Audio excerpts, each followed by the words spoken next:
Bonsoir à tous et merci de nous retrouver sur VHTIL pour le dernier débat de ces très longues élections municipales que nous consacrons ce soir à la ville de Porto-Vecchio. Et sur ce plateau, les deux candidats en lice, les mêmes qu'en 2014, Jean-Christophe Angelini et pour la liste Pas Porto-Vecchio, bonsoir. Bonsoir. Et merci de votre présence. Merci à vous. Et face à vous, Georges May, la maire sortant, qui conduit, lui, la liste. Notre parti, c'est Porto-Vecchio. Bonsoir à vous également. Bonsoir à vous et à tous. Messieurs, bienvenue sur ce plateau à tous les deux.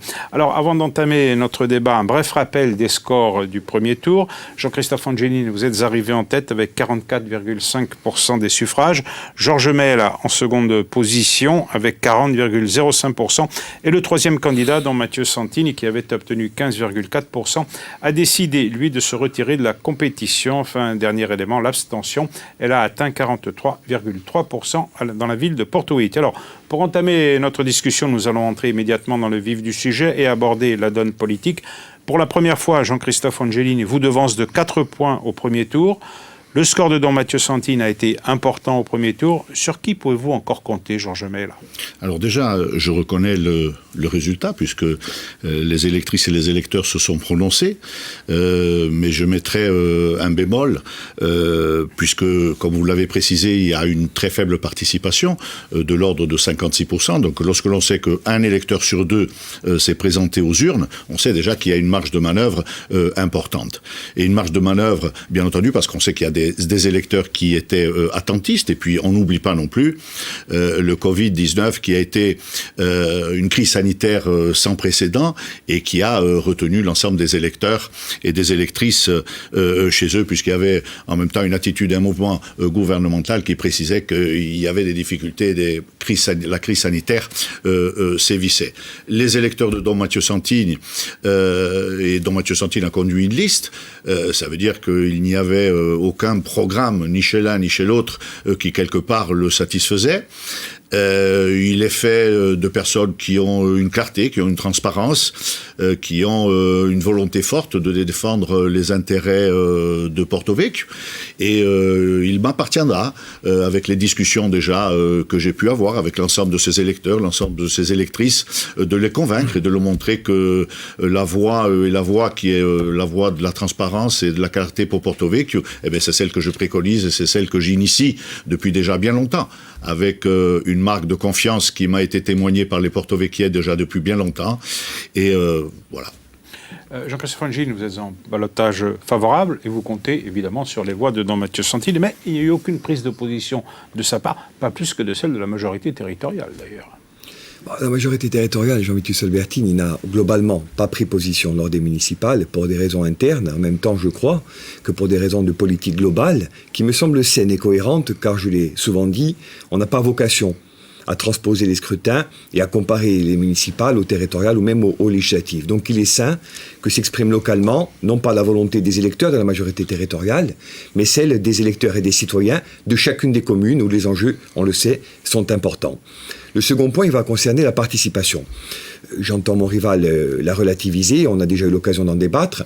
Je ne suis pas d'accord sur ce point-là, comme sur tant d'autres, mais sur celui-là en particulier, pourquoi ? Moi, je considère que lorsque l'on a voté, on le disait un peu plus tôt, à 30 ou 35% à Ajaccio, à un peu plus de 40% à Bastia, et que l'on a voté à 56 ou 57% à Porto-Vecchio, on a, entre guillemets, bien voté, avec une volonté des électrices, des électeurs, des Porto-Vecchiens en général, d'aller aux urnes, et notamment pour y porter un message. Et ce message, quel est-il ? Il est très clair. 1. L'opposition est largement en tête. Bien sûr que don Matteo Santini a porté une liste différente de la mienne, mais je crois avoir compris, comme l'ensemble des Porto-Vecchiais qui ne sont pas dupes, à la qualité de son message, à la clarté des éléments qu'il a pu renvoyer, qu'il était dans une dynamique d'opposition et pas de convergence avec la majorité. 2, vous l'avez rappelé, la liste que j'ai le plaisir et l'honneur de conduire arrive très largement en tête, et c'est la première fois depuis longtemps. Donc aujourd'hui, pour ce qui me concerne, avec l'ensemble de mes amis, je ne suis pas, je l'ai dit également, dans une démarche de séduction. Je ne veux pas courtiser l'électorat de don Matteo, pas plus qu'un autre. Moi, je veux m'adresser, parce que je veux rassembler tous les Porto-Vecchiais, à chacune et à chacun, quel qu'ait pu être son vote lors du premier tour. Il y a des gens qui ont voté pour don Matteo, je m'adresse à eux. Il y a des gens qui ont voté pour moi que j'appelle à continuer dans le même élan qui, je le crois, est véritablement à l'œuvre. Il y a beaucoup de gens qui n'ont pas voté, et il y a même des gens qui ont pu voter pour M. Mail, dont je pense qu'ils ont compris la dynamique qui était en mouvement et qui peut-être ont évolué. En tous les cas, j'en ai rencontré un certain nombre. Alors, terminé en vous disant à ce stade que ma fonction aujourd'hui, c'est rassembler les porto-vecchiaises et les porto-vecchiais. Je vais le faire, et je vais le faire sur 2 éléments qui sont fondamentaux, et je m'arrêterai là à ce stade. Le premier, c'est le projet. On ne peut pas rassembler ni proposer quoi que ce soit si on ne dit pas clairement où l'on souhaite aller. Et la confiance qui m'est manifestée, elle l'est dans ce cadre-là. Le second, c'est le collectif et l'équipe. Moi, je ne tire pas, entre guillemets, de liste. J'anime un collectif et j'anime une équipe qui sont tous au service de Porto Vecchio, par-delà la personne qui est la mienne et qui, je le crois, n'est qu'une parmi tant d'autres. Oui, moi, lorsque j'entends mon adversaire parler de disciplines qui ont existé au niveau des groupes et au niveau de la collectivité de Corse et autres, je n'oublie pas que le patron de l'exécutif, et donc le patron de mon adversaire, a bien entendu s'est présenté sur Porto Vecchio le jour de l'inauguration de la permanence de Don Matteo Santini, et il était justement épaulé par d'autres, y compris un député. Et donc je crois que visiblement, c'est vrai que lorsque on ne réussit pas à rassembler dans sa propre famille politique, je pense qu'il est difficile de rassembler bien au-delà de certains clivages. J'en veux pour preuve l'attitude de Don Matteo Santini, qui en aucun cas n'a apporté un soutien manifeste à mon adversaire.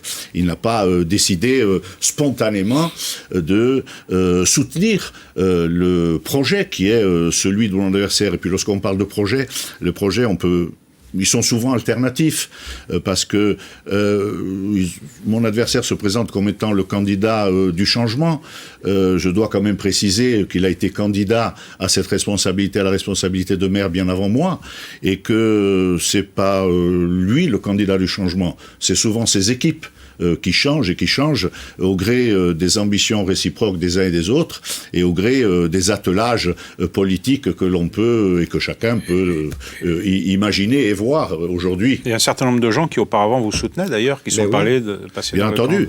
Il y en a quelques-uns, je ne sais pas comment les quantifier ou comment les qualifier. Ils ont peut-être aujourd'hui choisi une nouvelle voie, peut-être que c'était quelque chose que je ne proposais pas. Je pense à certains acteurs économiques qui ont souvent pratiqué une économie débridée. Aujourd'hui, le but n'est pas celui-ci. Il s'agit de se recentrer, il s'agit d'un équilibre nouveau. On le verra très certainement lorsque l'on parle du PLU. Ce qui était vrai avant n'est peut-être plus vrai aujourd'hui. Et la responsabilité qui est la mienne, surtout après la crise sanitaire que l'on vient de traverser, est d'avoir un équilibre, de faire la part belle. Lorsque je dis la part belle, c'est-à-dire avoir la possibilité d'être auprès des plus démunis, même si l'économie doit être privilégiée, parce que il est difficile d'avoir une ambition sociale sans économie. Mais je crois qu'il faut savoir raison garder. Une économie débridée, c'est ce que proposent des gens. J'entends ce qui est dit. Bon, déjà sur le fond du débat, ce débat-là, comme tous les autres, malheureusement, il ne déroge pas à la règle. J'en suis désolé pour ma part. Je l'ai déjà dit à mon rival, de constater qu'il est toujours dans l'attaque politique, et y compris dans l'attaque personnelle, alors que pour ma part, alors que pour ma part, je le respecte. Je dis simplement ce que je respecte. Et pour ma part, je ne souhaite pas attaquer mon rival pour mieux valoriser mon action ou mon projet. Moi, je reste sur le fond, parce que je veux être maire de Porto Vecchio pour rassembler et pour travailler. Je ne veux pas garder le pouvoir, comme je l'ai entendu récemment, lors d'un débat animé. Le problème n'est pas là. Le problème, il est d'abord démocratique et politique. Donc moi, mon objet, c'est rassembler autour d'un projet, je le redis, et pas critiquer par principe tel ou tel, y compris mon rival, même s'il y aurait et qu'il y a beaucoup de choses à dire. Mais premier point. Deuxième point, concernant le Conseil exécutif.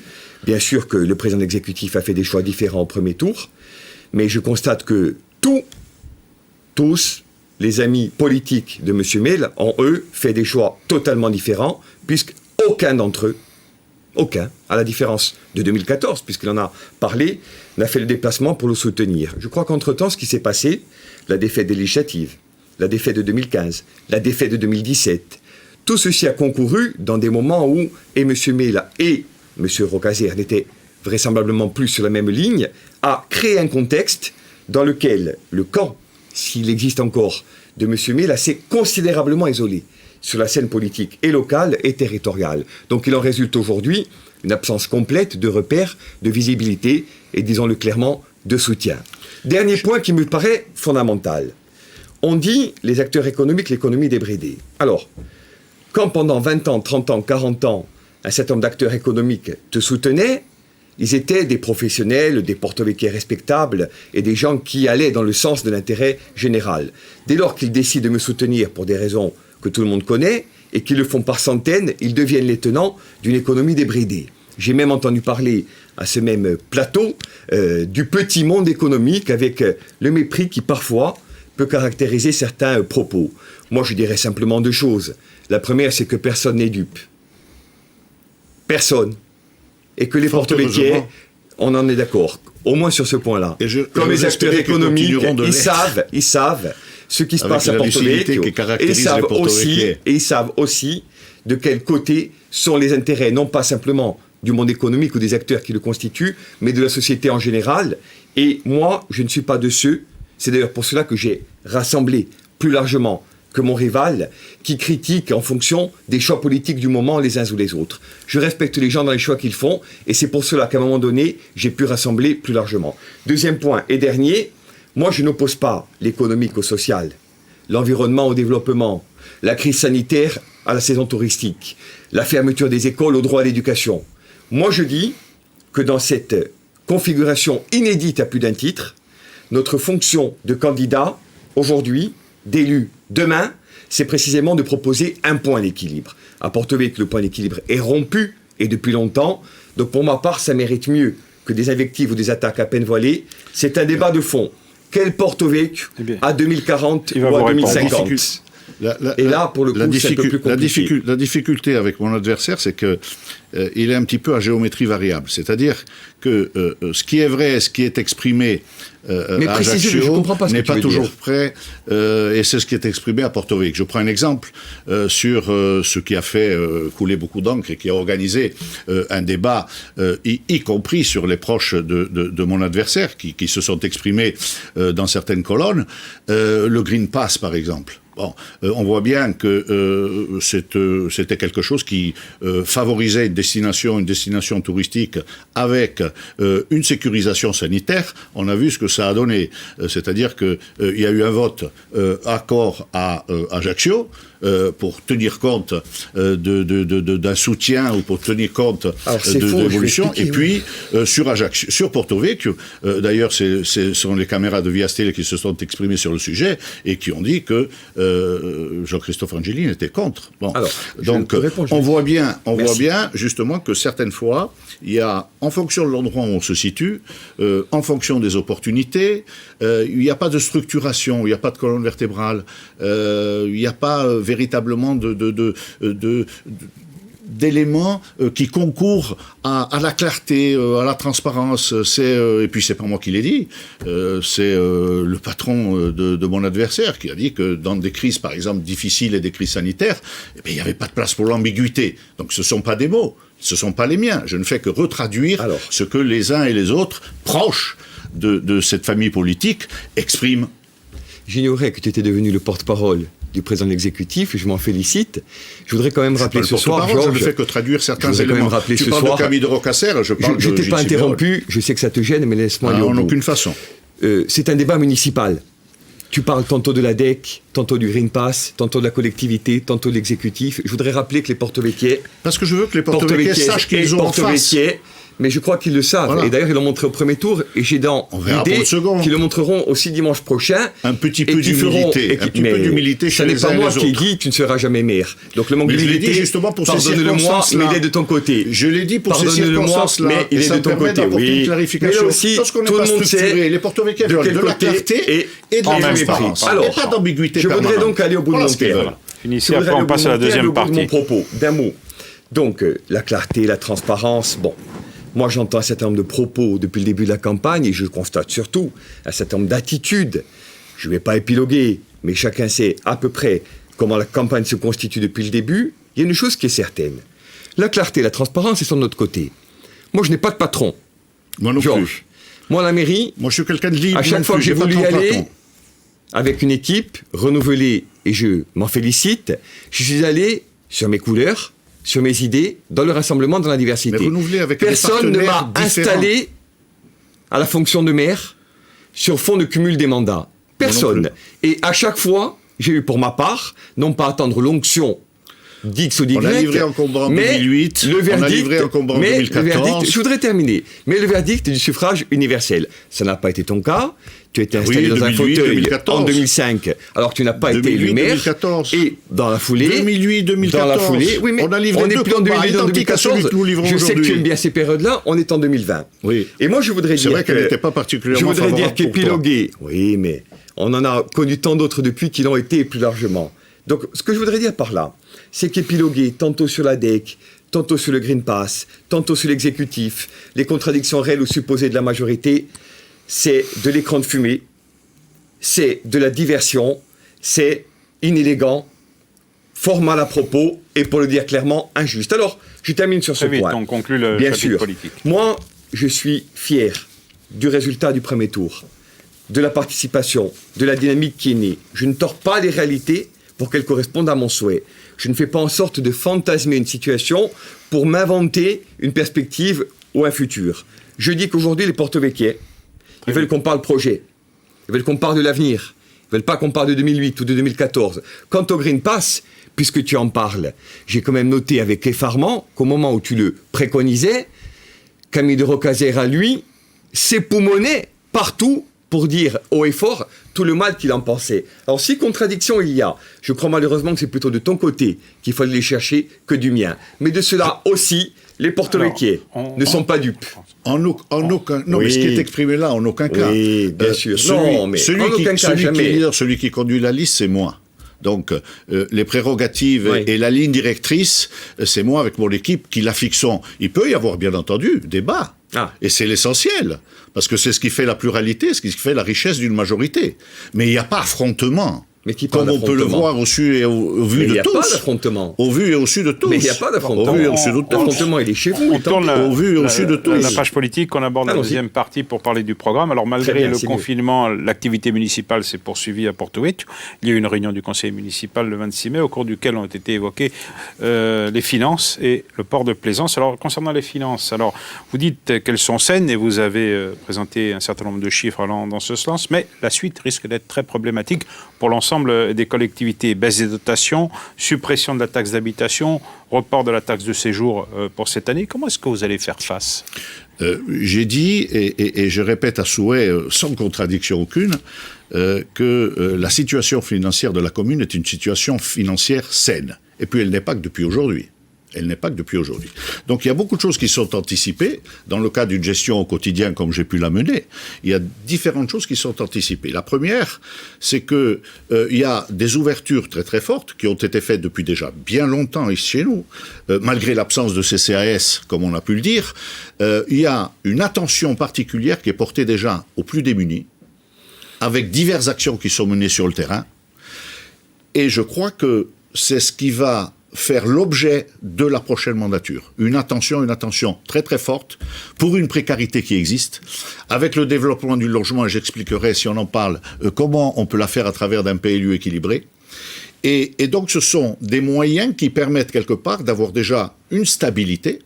Et puis n'oublions pas aussi que Local Nova est l'instrument qui permet à un moment d'avoir une idée précise sur la gestion des collectivités, nous a gratifié de la note de 18/20. Donc nous avons les éléments essentiels.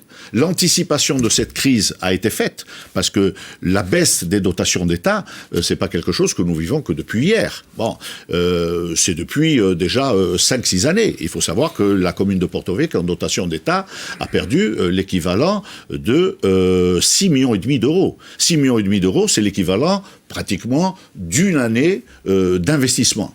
Et lorsque l'on voit que la commune, sur l'exercice précédent, a investi 86 millions d'euros ce qui est un record absolu. Et lorsque l'on se compare à Bastia, 105 millions, on peut avoir déjà une idée assez importante de l'effort financier qui est fait. Et l'effort financier sur cette période-là s'est adressé aux plus faibles. Dois-je rappeler que nous avons fait l'acquisition d'une EHPAD pour garder justement ce lien intergénérationnel qui doit exister entre les populations réciproques, la population porto-vecchiaise, où on a la possibilité, on a pris une délibération du conseil municipal qui permet de soulager ces familles et d'avoir eu une anticipation sur ce qui pouvait être fait. Vous contestez le fait que ces finances soient saines Je conteste bien sûr le fait que les finances soient aussi saines que le maire sortant le dit, mais surtout je conteste le projet global qui accompagnait ce mouvement-là. Je ne dis pas que certaines choses n'ont pas été faites, je dis que les résultats dont il est question ne sont pas au rendez-vous. Porto Vecchio est une ville qui compte 3000 pauvres, est une ville dans laquelle, ces 10 dernières années, l'habitat secondaire a largement pris le pas sur l'habitat principal. On constate aujourd'hui un déséquilibre très marqué en termes de possibilité d'accéder à la propriété, voire même dans certains cas, et pour les ménages les plus faibles, de pouvoir même louer un logement. Donc je crois qu'il y a de ce point de vue-là un échec qui est patent, et dont tous les porte-vecchiens nous parlent sans la moindre difficulté. Donc il y a là un premier point, qui est un point fondamental. La difficulté d'accéder à la propriété, au logement, dans une ville où, il faut le dire tranquillement, la spéculation conjuguée au phénomène d'absence durable de documents d'urbanisme ont donc donné lieu à un problème social majeur. Donc aujourd'hui à Porto Vecchio, on a clairement une société à deux vitesses, avec d'un côté une immense classe moyenne et un certain nombre de gens qui s'en sortent comme ils le peuvent, et puis de l'autre, beaucoup de publics précarisés. Sur les finances également, je crois que l'une des grandes perdantes de l'évolution dont il a été question, alors on a certes un train de vie qui a un peu diminué, mais on a d'une part des dépenses d'investissement qui n'ont pas augmenté aussi rapidement que cela a été dit, et d'autre part et surtout, ils étaient à 52 millions dans la mandature précédente. Une communauté de communes. Je voudrais terminer. Je ne peux pas laisser dire des incohérences pareilles. Non, il n'y a pas d'incohérences. Les incohérences, elles sont dans le fait de couper la parole pour que les gens ne puissent pas s'exprimer. C'est un débat. Laisse-moi dire la vérité. Oui, mais laisse-moi dire la vérité. Laisse-moi dire la vérité et ensuite on déroulera. Mais quand la communauté de communes, dont les dépenses de fonctionnement et notamment les charges de personnel sont à 5 ou 600 000 euros en 2015, eh bien, elle les voit aujourd'hui augmenter pour passer à 3,5 millions. On comprend bien ce qui s'est passé dans l'intervalle et comment les transferts de personnel d'une collectivité vers l'autre, les deux étant pour l'instant présidés par le même homme, eh bien, ont pu atténuer la charge d'un côté pour la faire peser plus durement sur l'autre. Ça, c'est un premier point. Et je voudrais terminer très rapidement. Les finances, je le redis, sont un moyen. Ce n'est pas une finalité. Moi, je n'ai pas cette vision qui consiste à dire qu'il y a une espèce de doxa selon laquelle l'orthodoxie budgétaire doit être la règle. Bien sûr que l'on doit avoir des finances saines. Et ce sera, si les porte-vecchiers nous font confiance dimanche, l'un de mes objectifs majeurs. Mais je veux dire en même temps que ce qui compte, c'est les politiques que l'on met en œuvre dans le domaine social, des financements. Avec une absence de centre communal d'action sociale depuis 1986, on est en 2020, en même temps que dans tous les domaines de l'action publique, urbanisme, tourisme, économie, aménagement du territoire, etc. Ces compétences communales aujourd'hui ne sont pas suffisamment investies. On a besoin de finances saines pour pouvoir le faire, mais on a surtout besoin d'un projet et d'un horizon clair, ce que mon équipe a voulu fixer depuis le début de la campagne. Je vois que mon adversaire parle de l'intercommunalité, mais pour en parler encore, aurait-il fallu... Non, mais il a parlé de transfert de personnel. Je crois qu'il aurait été beaucoup plus inspiré de venir et de faire preuve d'assiduité, puisqu'en l'espace de 6 années, il n'y est venu que 5 fois. Ça, c'est toi qui dis. Mais combien de fois l'as-tu réuni le conseil communautaire ? Donc, je pense raisonnablement que lorsque l'on parle de quelque chose, il faut maîtriser le sujet, il faut savoir de quoi on parle. Il faut arrêter de convoquer les sessions pendant les sessions de l'Assemblée. Et lorsqu'on parle de certaines choses, tu me donnais des leçons, mais tu pratiques la même chose et tu coupes les uns les autres. Donc, à un moment donné, il faut un petit peu de responsabilité, il faut preuve de responsabilité. La mission et le mandat de maire requièrent d'abord une présence quotidienne. Et moi, je l'assume, et je l'assume depuis déjà bien longtemps. J'ai fait ce choix-là depuis déjà bien longtemps, et je ne me suis fait pas quelque part attiré par d'autres sirènes ou par d'autres mandats, et je n'ai jamais considéré le mandat de maire de Porto Vecchio comme étant un tremplin pour être à une autre responsabilité ou être calife à la place du calife. Bref, les choses chez moi sont claires. Il y a une volonté, il y a une volonté très très forte. Il y a une volonté très très forte de m'inscrire dans cette volonté-là et de défendre Porto Vecchio comme il faut. Et à chaque fois que je pourrais le faire. Lorsque l'on parle de la situation financière, je suis obligé après de faire des parallèles avec la mission qui est celle actuellement de mon adversaire, l'ADEC, l'Office foncier. Et c'est vrai que force est de constater, c'est pas moi qui le dis, je ne me réfère qu'à ce qu'a exprimé la Chambre régionale des comptes en disant que les charges de personnel, puisqu'on en parle, étaient passées de 2017 de 4,1 millions à 2019 à 4,7 millions. C'est pas moi qui l'ai géré, c'est mon adversaire. Je ne parle pas non plus de ce qui a été exprimé dans l'Office foncier, où on dit que quelque part, il y a eu on a plutôt privilégié l'embauche de personnes qui n'avaient pas certaines fois les qualifications plutôt que de mettre au profit justement de cette économie, la possibilité pour les uns et les autres de faire de l'accès à la propriété. Donc, on voit bien qu'entre ce qui est exprimé, je suis obligé de le dire, entre ce qui est exprimé, ce qui est dit, ce qui est claironné, ce qui est diffusé certaines fois avec des documents et des tracts souvent mensongers. Jamais. J'en veux pour preuve le dernier d'entre eux, je l'ai ici, qui a été donné récemment, une lettre ouverte au personnel. Oui. Une lettre ouverte au personnel qui fait état de bon nombre de choses qui ont déjà été vues avec l'ensemble des syndicats. Que j'ai animés au comité technique pendant 6 ans, pendant 6 années. Donc je crois qu'à un moment donné, les porto-vecchiais, il faut pas les leurrer, il faut pas être dupes. Et ils ne sont pas dupes. Ils se comporteront en toute connaissance de cause, avec l'ensemble des éléments qui sont fournis ça et là, avec l'historique aussi, qui est celui de la majorité en place, avec le travail colossal qui a été vu et qui a été entrepris depuis tant d'années. Alors, répondez, puis après on passe au deuxième sujet sur le port de plaisance. Non, moi je comprends, je veux le dire clairement et directement. Je sais qu'on est à la télé, mais il faut avoir un langage de vérité et un langage de clarté. Je comprends que le maire se noie dans cet océan de fiches. C'est pas un océan de fiches, c'est du travail, et je suis obligé à chaque fois d'apporter une contradiction qu'il perd de ses moyens. Avec des éléments factuels. Je comprends qu'il me coupe toutes les 30 secondes.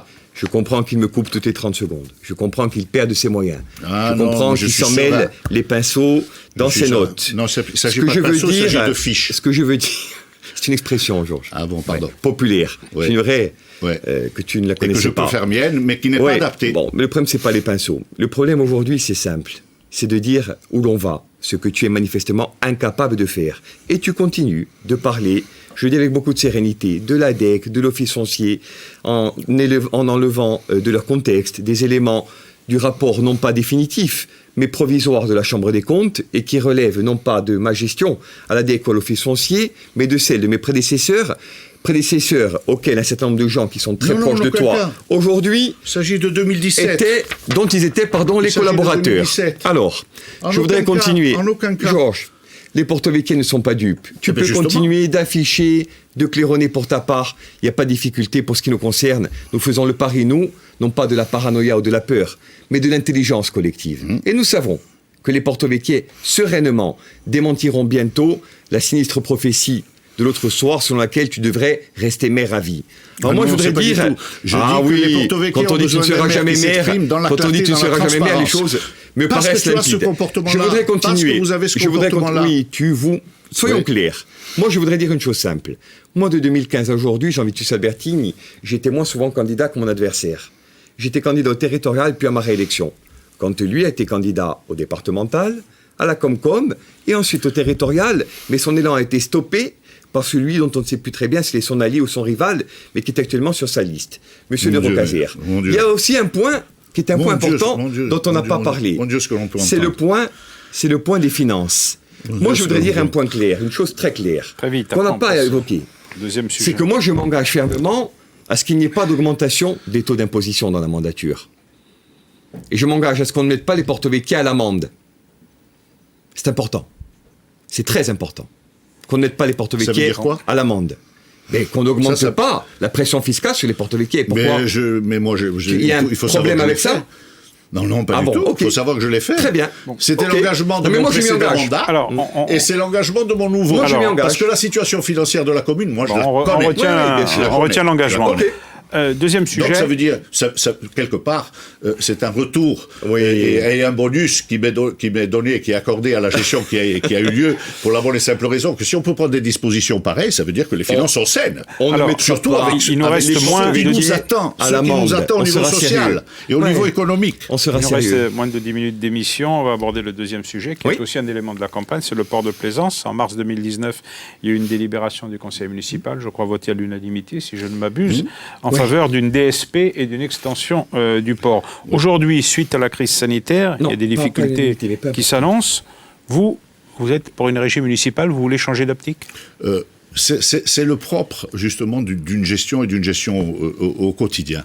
Lorsqu'on appréhende la totalité des problèmes qui peuvent survenir, c'est l'adaptation qui compte, c'est l'analyse qui compte, mais c'est également la prise de responsabilité et la prise de décision. Donc, on a eu, bien entendu, des discussions au sein de ma majorité, avec l'ensemble de l'exécutif, l'ensemble des parties prenantes, et il est clair qu'il y a des orientations compte tenu de cette crise économique, pourquoi la nier ? Et je rappelle quand même qu'il y en avait une en 2008 qui nous a considérablement perturbés.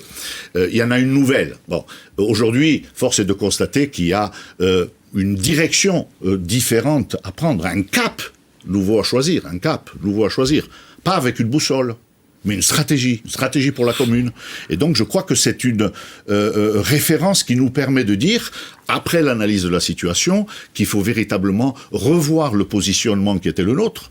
Pour une régie municipale. Une volonté de délégation de service public. Dois-je rappeler que la délégation de service public permettrait d'enregistrer plus d'1 million d'euros qui venaient abonder le budget principal, parce que ce sont des budgets différents, et qui donc étaient mis au service de la collectivité tout entière pour réaliser des infrastructures sportives, des infrastructures scolaires, etc. Donc, c'est ce qui nous avait animés à l'époque. Aujourd'hui, force est de constater qu'il faut revoir peut-être la copie, et puis, je l'ai dit récemment, se livrer aussi à un référendum d'initiative locale, et qui permettra quelque part de voir un panel beaucoup plus élargi, qui contribuera aussi avec nous à asseoir une décision, parce que les décisions que nous les prenons pour les Porto Vecchie, et il faut à un moment donné qu'ils soient acteurs, qu'ils soient au centre des décisions et des responsabilités que le maire futur prendra. Vous êtes partisan de la concession, même aujourd'hui avec cette crise Non, moi je ne suis pas spécialement partisan de la concession. Moi j'ai toujours été partisan d'un principe de maîtrise. Quand d'ailleurs nous montions au créneau dès le début des années 2000, puisque on ne l'a pas dit, mais la première délibération qui porte extension du port de plaisance et de pêche, elle date de 2003. Celle-ci avait été votée à l'unanimité parce que nous sommes conscients, pas portier, qu'il faut donc une extension du port de plaisance qui soit raisonnable, qui intègre les activités liées à la pêche, la formation des hommes, l'arrière-port, etc. Donc on a besoin d'une infrastructure portuaire adaptée, parce que celle qui aujourd'hui existe et est déployée ne correspond plus aux enjeux de l'heure en termes de nautisme, de plaisance et d'activité économique intégrée et porteuse de valeur. On a à Porto Vecchio une industrie nautique et de la plaisance qui est très dynamique. On a de jeunes entrepreneurs, des femmes et des hommes qui s'installent et qui entreprennent. Il faut qu'on les accompagne avec une infrastructure adaptée. Donc oui, il faut une extension. Depuis 2003, donc, nous disons pour notre part que le projet porté par l'équipe de Georges May n'est pas le bon. Parce qu'on a quand même, on passe rapidement là-dessus, commencé par un projet à 180 millions d'euros qui devait être privatisé à 100% et qui, non content d'être entièrement privé, devait également inclure le port actuel, qui est structurellement excédentaire. Ne parlons pas du passé, on parle de l'avenir. Et il s'agissait donc d'inclure... Là, pour le coup, c'est un peu plus gênant. C'est un projet abandonné qui a été revu d'année en année. Mais moi, je voudrais quand même dire une chose. À quel prix ? À quel prix a-t-il été revu ? Et je parle dans les doubles sens du terme prix. Au prix d'études faramineuses qui ont englouti des centaines de milliers d'euros et qui, au moment où nous parlons, n'ont été que de peu d'effets, et au prix également d'une mobilisation de tous les instants, puisque je rappelle que pour notre part, nous avons organisé des manifestations, des rassemblements démocratiques, des débats en conseil municipal, pour en arriver à la situation actuelle. Alors on est 17 ans après. Et moi je suis désolé de constater que sur le sujet du port, comme sur celui du PLU, comme sur celui du CCAS, comme sur tant d'autres, on est à Porto Vecchio dans les mêmes débats lors des élections municipales, précisément parce que les mêmes problèmes ne sont jamais résolus. Alors je termine là-dessus. Nous disons, et nous l'avons dit quelques 15 années avant notre rival du jour, qu'il fallait que les Porto-Vecchiais s'expriment par une consultation référendaire, par un référendum d'initiative locale. Et à l'époque où nous le disions, on nous traitait avec mépris en disant que ce n'était pas possible, que ce n'était pas acceptable, que le conseil municipal, je cite, était là pour décider, qu'il avait été élu démocratiquement et qu'il n'y avait plus lieu d'aller plus loin. Donc là, on retrouve une vision de la gouvernance et du pouvoir qui est aux antipodes de la nôtre, parce que reposant sur un pouvoir et une gestion solitaire, opaque, et sur une gouvernance qui est tout sauf partagée. Donc je termine, bien sûr qu'un référendum peut tout à fait intervenir, bien sûr que la régie semble dans le contexte économique mondial être une solution intéressante. Je rappelle quand même que reste la question du coût des travaux et du dimensionnement de l'infrastructure, que l'on parle de 6 à 8 ans d'opération pour un montant global qui va avoisiner les 50 à 60 millions. Donc ça n'est pas neutre, et avec mon équipe, nous avons l'intention,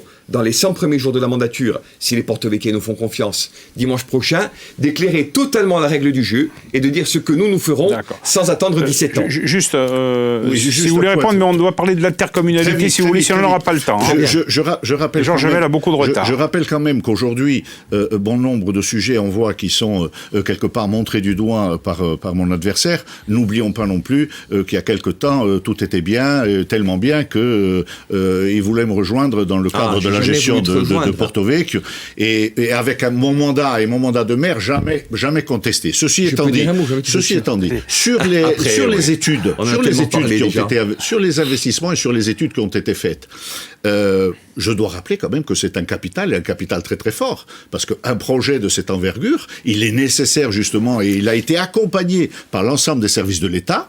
Il y a eu des études qui ont été faites, qui aujourd'hui sont un patrimoine et qui seront nécessairement utilisées dans le cadre de la mission qui est la nôtre, parce que avant de parler de gestion, il faut parler de construction. Il reste 3 minutes. On a juste le temps de parler d'intercommunalité. Vous en êtes le président intercommunalité de Sud-Corse. Si vous êtes réélu, vous conserverez cette présidence. Le maire de Porto Vecchio doit être le président de la communauté des communes. Alors je vais vous dire, il y a des partages de responsabilités qui existent un petit peu partout. La volonté qui est la mienne, c'est d'abord, et serait prématuré, de parler de ce genre de choses, et surtout dans le dos des maires qui sont élus. C'est une discussion, bien entendu, que l'on doit avoir entre nous, de participation des uns et des autres. Si ma personnalité ou mon tempérament ou la connaissance ou l'expérience qui est la mienne peut générer une volonté forte dans le cadre de cette mission, et on me le demande, eh bien je serai présent. Sinon, bien entendu, ce sera une entente qui existera entre nous à partir du moment où il y a un partage de responsabilités, un partage de lignes claires qui s'établit entre l'ensemble des maires qui composent cette intercommunalité. Et je les remercie de m'avoir toujours fait confiance jusqu'à aujourd'hui. Très vite, avant la conclusion, votre conception de l'intercommunalité ? Ma conception, elle est ouverte, elle est collégiale, elle est aux antipodes de la conception actuelle. L'intercommunalité de Porto Vecchio, je veux dire un peu brutalement, n'existe pas. Elle n'existe pas. C'est l'addition de 7 communes qui n'ont ni un intérêt communautaire clairement défini, ni un projet de territoire mis en avant de manière dynamique. Donc moi je dis, au contraire de ce que j'ai pu entendre dans la bouche de mon rival pendant longtemps, que je ne serai pas nécessairement candidat, je verrai comment les choses évoluent, mais une chose est certaine, on ne peut pas préjuger du résultat global, pas plus surtout que de la concertation que j'aurai à cœur d'organiser. Georges Jamel, vous concluez. 30 secondes. Je crois que Porto Vecchio a un formidable potentiel. Il y a un lien de confiance qui existe entre les Porto Vecchiais et moi depuis déjà bien longtemps. Depuis 2008, tout au moins, date à laquelle j'ai été mis en responsabilité directe par le suffrage universel. Je tisse des liens au quotidien avec eux, et je crois qu'ils ont un choix clair à établir. Le choix de celui qu'ils connaissent, de celui qui est vertébré, de celui qui ne change pas au gré du vent, qui a un cap pour cette commune qu'il aime par-dessus tout. Et je leur demande, bien entendu, de m'accorder, de me renouveler la confiance qu'ils m'ont renouvelée jusqu'à aujourd'hui. Votre conclusion, Jean-Christophe Angeli ? Très rapidement, moi je veux être le candidat et surtout le maire, si les Porto Vecchiais nous font confiance dimanche, de la clarté, du rassemblement, de l'absence durable d'opposition stérile. Je veux être le candidat et le maire du projet. Je veux être le candidat et le maire de tous les Porto Vecchiais, de Muratello à Précoce ou de Palavese à Pifano, du cœur de ville à chacun des hameaux. Cette ville, je l'aime profondément, dans ses recoins, dans ses ruelles, pour chacun de ses habitants. Et c'est cela que j'aurai à cœur de défendre dimanche et de représenter, s'ils me font confiance, à partir de lundi. Eh bien, messieurs, ce sera pour vous le mot de la fin. Merci à tous les deux pour cette confrontation de bonne tenue. Vous avez encore 24 heures maintenant pour convaincre les électeurs avant que la parole leur soit donnée. Nous nous retrouverons, nous, donc dimanche soir, en direct de Bastia, mais aussi de Portiveti, évidemment, à partir de 19h55 pour une soirée spéciale avec les estimations, les résultats et bien sûr les réactions des candidats élus et battus avant les analyses et les commentaires. Vous savez tout ou presque de ce très long épisode électoral pour les municipales, décidément pas comme les autres. Buonasera a tutti e a domani gazera.